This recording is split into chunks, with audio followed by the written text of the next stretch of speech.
So let's go take a closer look at the Broadway Pave and Paint project.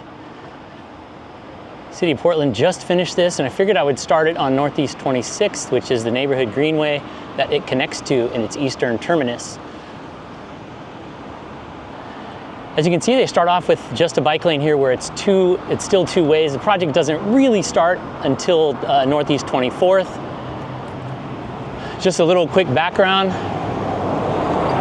This project was made possible because the City of Portland had planned to do a full repaving of inner Northeast Broadway. And so, like they've done with other projects, they seized that opportunity to put the paint striping back in a different way and make the street actually reflect the current goals and vision for the city, which is less space for driving and more space for cycling. So in this case, that means we have a major commercial corridor here on Northeast Broadway that now has one less lane to drive on. So we're getting into the project now.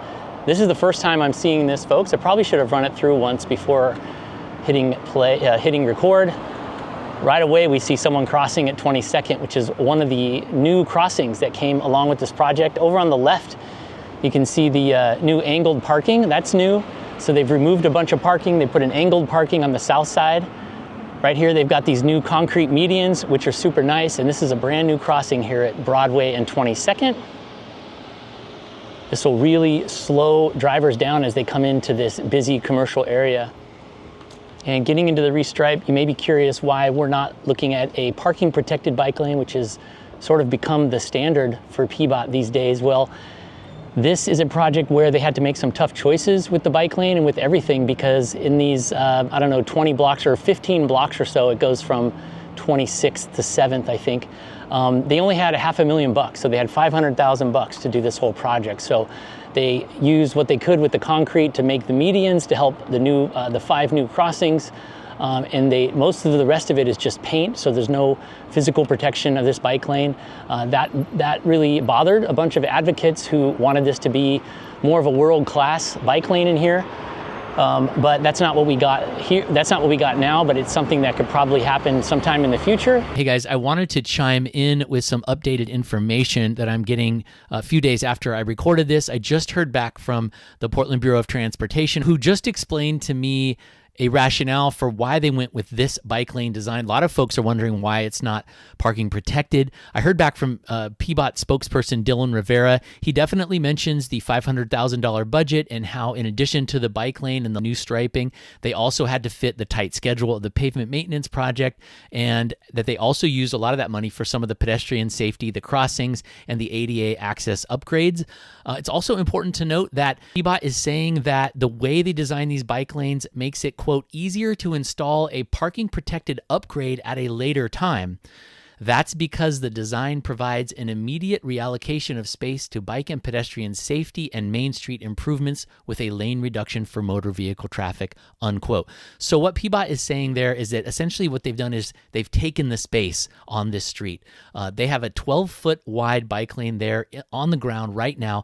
In the future, if they want to reorganize the street again, they can. They won't have to fight any of those political battles because they won't be taking any additional space away from what people currently use to drive. So in explaining further why they didn't do the parking protected design, PBOT spokesman Rivera says, quote, on a high traffic corridor, we need to provide vertical physical elements to provide effective protection of people using bicycles. So he's talking about those plastic separator wands, the delineator posts, and they're saying there was actually a aesthetic concern. This is something I've reported about in the past. PBOT doesn't love these plastic posts because they, number one, are frequently knocked down and they require pretty frequent maintenance intervals to send crews out to fix them. They also look really bad. They decided on such an important business district like Northeast Broadway that these plastic posts would create, quote, a negative appearance of the bicycle infrastructure. So that's that. You can read the full statement from PBOT on bikeportland.org. Now let's get back to my bike through with live narration. As the city comes back and reinforces this, hopefully, but still a major change to get basically a road diet in a pretty important commercial district, or a very important commercial district in Portland. One of the reasons this happened is because they had early support from the business association and from the nearby neighborhood association. So that shows why it's so important to have that community support and do that community organizing. You may remember another pave and paint project that the city of Portland did over on Hawthorne. They didn't have that kind of support to put a great bikeway in, and we didn't get a bike lane out of it. So now I am crossing 21st. They've got some nice new green zebra striping there for the bike lane, and coming up on to the busier section of Broadway. You can see on the right, there's still parking for cars. That's kind of annoying. I mean, I'm still sandwiched between two lanes where people are driving, but speeds are gonna be slower. People are gonna be driving more cautiously because they have less space to do so in general. And I'm noticing over on the south side that this angled parking has really quieted down that part of the street. I'm hearing that folks are now eating outside actually on that side of the street, which is nice. It's so cool to not have cars roaring by me. For folks that don't know, even making this video and pedaling all chill like this would have been hard with the previous striping, so that's already an improvement. I just went by another one of the new crossings there. I forget what street that was. Looks like it was 19th. And continuing west, you'll also probably, I'm not sure if you can see it, but the city has also reduced the speed limits. So entering into the project zone, they bumped it down from 30 to 25. And then I believe within the project area here, here's another new crossing at 17th. One of the medians. Doesn't look like the crosswalk striping is in yet, but that's probably to come, I'm assuming. So as you can see, this is a really cool commercial street, lots of businesses, lots of destinations. And up until now, it's been really just an arterial car sewer, lots of traffic, lots of noise, really a no-go zone in terms of the bike network. I would rarely, if ever, ride on Broadway, actually. Another median right here for the big crossing at, what is this, 15th or 16th? 16th. Looks like this guy is thinking of, yep, just cut right in front of me to go to Plaid Pantry. Not cool, but whatever. People are still getting used to the striping, I guess. Continuing on. What was I just saying?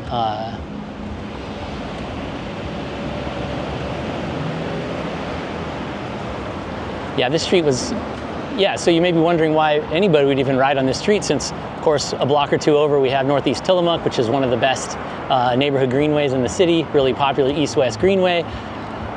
But I always counter that kind of argument because it's like, I want to be on Broadway, I want to be on the main street, I want to see my city, I want to see the businesses, I want to see something interesting, and I find looking at houses very boring, and neighborhood greenways are very boring to me. So anytime we can get space on a commercial street, I think it's fantastic. I think it's great that the city grabbed this space when they had the opportunity to do it with this paving project, and looks to me to be pretty straightforward.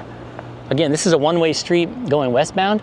Used to have 3 lanes for people to drive in. Now it's only got 2, it's plus this really wide bike lane. As you can see, it's got a 2-foot buffer on each side, and it's probably 5 or 6 for the bike riding, for the actual bike riding.